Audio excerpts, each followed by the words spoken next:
78. A mighty transformation came on her. A mighty transformation came on her.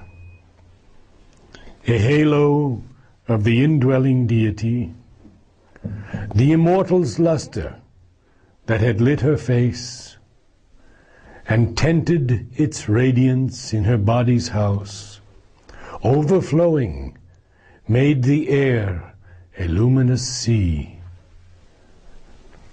In a flaming moment of apocalypse, the incarnation thrust aside its veil.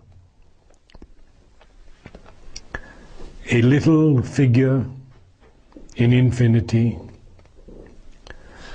yet stood and seemed the Eternal's very house, as if the world's center was her very soul, and all wide space was but its outer robe.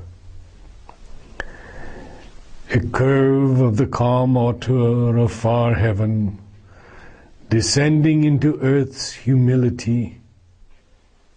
Her forehead span vaulted the omniscient's gaze. Her eyes were two stars that watched the universe. The power that from her being's summit reigned, the presence chambered in lotus secrecy, came down and held the center in her brow, where mind's Lord in his control room sits.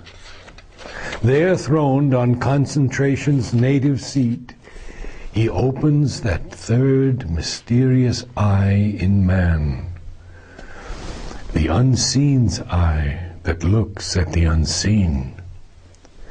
When light with a golden ecstasy fills his brain, and the Eternal's wisdom drives his choice, and eternal will seizes the mortal's will. It stirred in the lotus of her throat of song, and in her speech throbbed the immortal word. Her life sounded with the steps of the world soul, moving in harmony with the cosmic thought. As glides God's Son into the mystic cave, where hides his light from the pursuing gods, it glided into the lotus of her heart, and woke in it the force that alters fate. It poured into a navel lotus's depth. It poured into a navel's lotus depth, lodged in the little life nature's narrow home.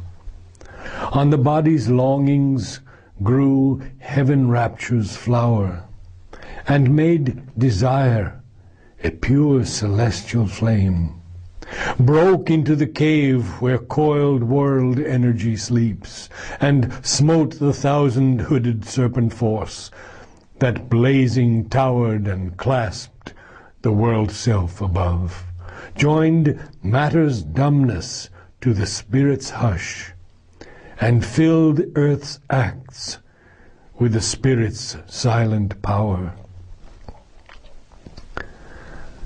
Thus changed, she waited for the word to speak. Eternity looked into the eyes of death, and darkness saw God's living reality. Then a voice was heard that seemed the stillness self, or the low, calm utterance of infinity, when it speaks to the silence in the heart of sleep.